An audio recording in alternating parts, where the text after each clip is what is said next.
আওয়ামী লীগ ছিল একটা গজবের নাম, আওয়ামী লীগ একটা আযাবের নাম, আওয়ামী লীগ একটা ধ্বংসের নাম, আওয়ামী লীগ একটা অভিশাপের নাম, আওয়ামী লীগ একটা টাকা পাচারকারীর নাম, আওয়ামী লীগ লক্ষ লক্ষ মানুষকে নিপীড়ন নির্যাতন মিথ্যা মামলা দেওয়ার নাম। সংগ্রামী ভাইরা আমার, আমি আজকে বলতে চাই, বাংলাদেশটাকে এই ক্ষমতাসীনরা একটা জঙ্গল রাষ্ট্রে পরিণত করেছিল। আর জঙ্গলের মধ্যে থাকে কারা? সাপ বিচ্ছু থাকে, কি বলেন ঠিক না? শুয়ার বল্লভ থাকে। আর এইটাকে ন্যস্ত নাবুদ করতে হলে যোগ্য শিকারী দরকার। আজ 53 বছরের মধ্যে দেশটাকে যেভাবে নির্মমভাবে তারা এইভাবে শোষণ করেছেন, নিপীড়ন করেছেন, এই জন্যে সকল ইসলামী দল, দেশপ্রেমিক দল আজকে ঐক্যবদ্ধ হয়েছে। আমি সবাইকে বলি, এই ঐক্য না থাকলে যদি আবার ফ্যাসিস্ট এই দেশে, যদি আবার এই দেশে আসতে পারে, ফিরে আসতে পারে, ক্ষমতা নিতে পারে, পীরের চামড়া কিন্তু আর থাকবে না। এই জন্যে এখন থেকে আমাদের ঐক্যবদ্ধ হতে হবে। পিয়ারের দাবি উঠছে, পিয়ার হইল সমস্ত ফেসিবাদ, ভোট চুরি, ভোট ডাকাতি বন্ধের একমাত্র পথ হলো এই পিয়ার পদ্ধতির নির্বাচন।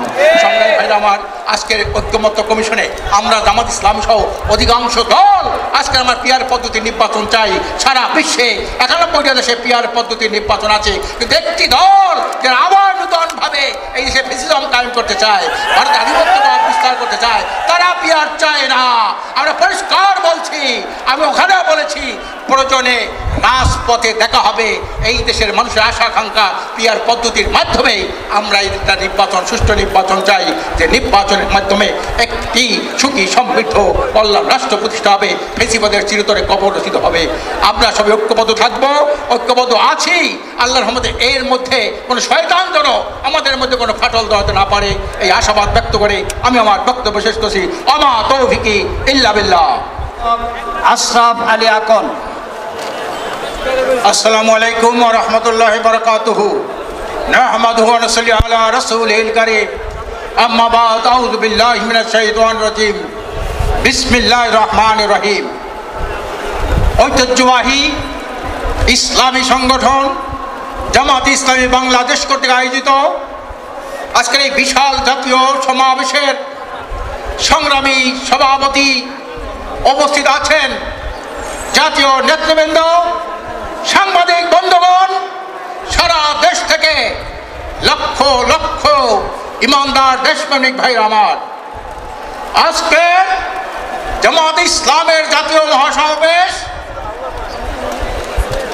28শে জুন এইখানেই ছিল ইসলামী আন্দোলন বাংলাদেশের মহাসমাবেশ, এবং সারা বাংলাদেশে এনসিপি কর্তৃক যে পদযাত্রায় যে লোক সমাগম হয়েছে, এই তিনটা জিনিস মিলালে এদেশে প্রমাণ হয় এদেশের মানুষ একটা পরিবর্তন চায়। এদেশের মানুষ ফ্যাসিবাদ মুক্ত এটি সুখী সমৃদ্ধ কল্যাণ রাষ্ট্র চায়। প্রিয় ভাইরা আমার, আমরা স্বাধীন হয়েছে 53 বছর। 53 বছরের মধ্যে এদেশে অনেক নেতার পরিবর্তন হয়েছে, তবার পরিবর্তন হয়েছে, বাংলার উপরে অনেক পরিবর্তন হয়েছে, কিন্তু ফ্যাসিজম থেকে এই দেশ ও জাতি মুক্তি পায় নাই। স্বাধীনতার পর যারা স্বাধীনতার যুদ্ধের এক নায়ক বলে ঘোষণা দিয়েছিল, তারা এই গণতন্ত্রকে হত্যা করেছে, রাষ্ট্রীয় সম্পদ চুরি করেছে।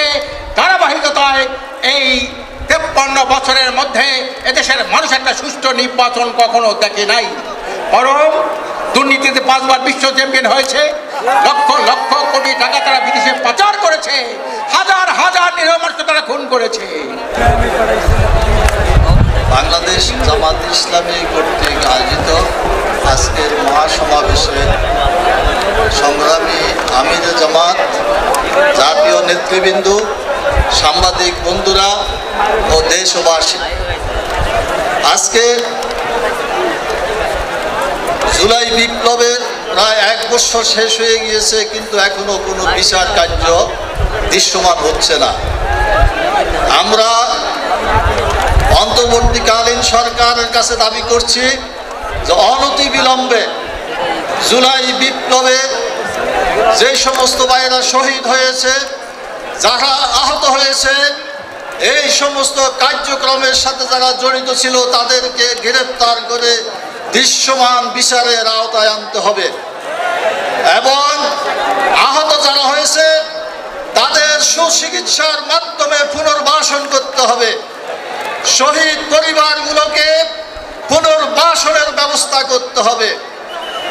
আজকে জুলাই বিপ্লবের পক্ষ শক্তির মধ্যে রাজনৈতিক প্রতিযোগিতা হতে পারে, কিন্তু শত্রুতা হতে পারে না। আজকে জুলাই বিপ্লবের পক্ষের শক্তির মধ্যে কিছু বিভেদ সৃষ্টি হওয়ার পরে পেশিবাদের দোসররা আজকে মাথা উঁচু করে